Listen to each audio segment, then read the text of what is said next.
Bonjour, alors on va regarder aujourd'hui le magnétisme. C'est la dernière section du chapitre sur l'électricité. Donc on a vu les charges électriques, quand ils sont au repos, quand ils se déplacent dans un circuit électrique, mais les charges électriques en mouvement, c'est-à-dire que toutes les petites charges électriques qui pourraient se déplacer créent aussi ce qu'on appelle un champ magnétique. Donc le magnétisme est en lien avec les aimants, les forces d'attraction et tout ça. Donc, pardon, les aimants et le champ magnétique. Donc, les aimants, vous avez déjà vu des aimants, ça se colle sur le frigo. Donc, les aimants, c'est capable d'attirer d'autres objets. Entre autres, un aimant va être capable de se coller sur un frigo. Le frigo étant un objet qu'on appelle ferromagnétique. Donc, les aimants, en fait, ça s'attire entre eux, ça s'attire et se repousse entre eux. Un aimant, autour de lui, ça produit ce qu'on appelle un champ magnétique. Ça influence les objets qui pourraient être attirés autour de l'aimant. Donc, c'est ce qui permet d'attirer les objets. C'est quand les objets sont dans le champ magnétique des aimants, ils vont être capables de les attirer. Les aimants, qu'est-ce qu'ils ont comme force? Donc, ils peuvent s'attirer, peuvent se repousser au même titre que les charges électriques. Donc, les pôles contraires des aimants vont s'attirer. Donc, par exemple, le pôle nord et le pôle sud d'un aimant vont s'attirer.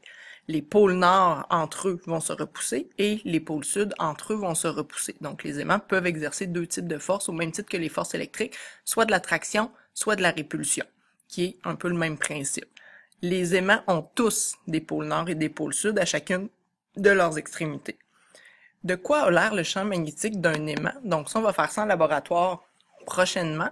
Donc si on place par exemple un aimant en dessous d'une feuille et qu'on saupoudre ce qu'on appelle la limaille de fer, qui est du fer mais en petites graines, ben l'aimant en dessous va exercer un champ magnétique sur la limaille et la limaille va s'orienter comme sur l'image que vous voyez. Donc, on voit clairement dans le centre l'espèce de d'aimant de forme rectangulaire.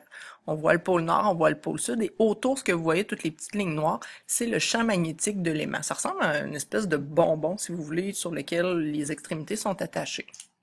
Ce que vous voyez aussi sur l'image, les petits cercles avec les flèches, c'est des boussoles. Donc, une boussole, ça permet de nous aider à savoir dans quel sens circule le champ magnétique. Donc, dans quel sens s'oriente le champ magnétique. Dans une boussole, la pointe, c'est toujours une pointe nord. Donc, la pointe de la flèche, c'est un aimant pôle nord. Et ce qu'on voit sur l'image, c'est que cet aimant-là, donc la pointe de ma flèche, elle est toujours attirée par le pôle sud. Donc, on le voit bien là, ici. Le pôle sud, il est là. Donc, la flèche est toujours attirée par le pôle sud. Donc, les boussoles vont nous aider à orienter notre champ magnétique. Mais en fait, le champ magnétique d'un aimant va toujours du nord vers le sud, peu importe le type de l'aimant dont il s'agit.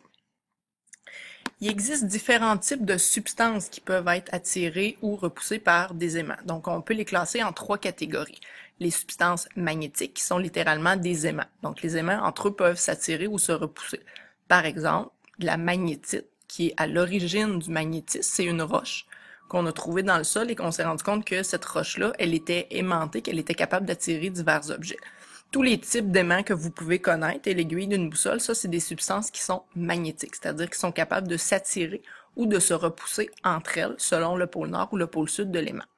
Par contre, une substance ferromagnétique, c'est tout ce qui pourrait être attiré par des aimants, par exemple des trombones, le fait que ton aimant va coller sur ton frigo.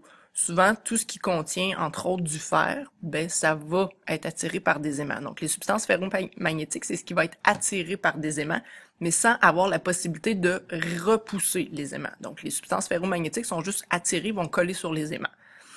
En les collant sur des aimants, vont temporairement aussi devenir un petit peu des aimants eux autres aussi. Donc, commencent à avoir une espèce de propriété magnétique qui va tranquillement, quand on va enlever le contact avec l'aimant, ça va se perdre, cette propriété magnétique-là, et c'est ce qu'on appelle la rémanence magnétique.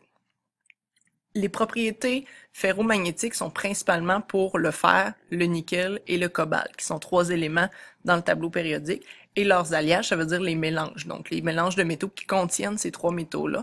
Donc pour les retenir, c'est facile avec les symboles chimiques, donc conifères, c'est facile de retenir fer, nickel, cobalt. Il existe aussi toutes les substances non magnétiques, qui sont toutes les autres substances qui ne seraient pas attirées par un aimant. Saviez-vous que la Terre est un immense aimant? Donc, souvent, les gens vont s'orienter avec des boussoles. Mais la boussole, c'est un aimant. Donc, si un aimant est capable de tourner sur lui-même, donc la petite boussole, ben, est capable, ça veut dire qu'elle est capable de s'attirer par un autre pôle qui existe sur la Terre. Donc, la boussole, on dit qu'elle indique le nord géographique. Ben, la pointe nord de la boussole, qui est la petite pointe colorée que vous voyez là, dans le cercle ici, la petite pointe colorée, c'est un aimant qui est un pôle nord. Donc, si on place cet aimant-là sur la planète, va s'orienter vers ce qu'on appelle le pôle nord géographique.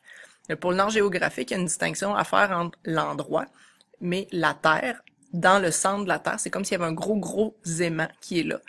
Et le pôle sud magnétique se trouve au même endroit que le pôle nord géographique. Il y a une petite distinction, là, une petite diversion du nombre de degrés. Là, c'est pas tout à fait au même endroit, mais quand même, ça se situe sensiblement au même endroit.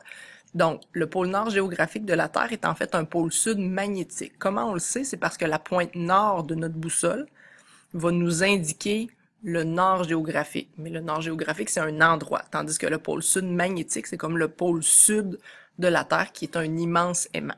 Donc, on pourra aller visualiser ça ensemble. Je vais vous montrer d'autres exemples en classe, comment on place les aimants dans un champ magnétique terrestre. Donc, c'est complet pour ce vidéo-ci. Merci!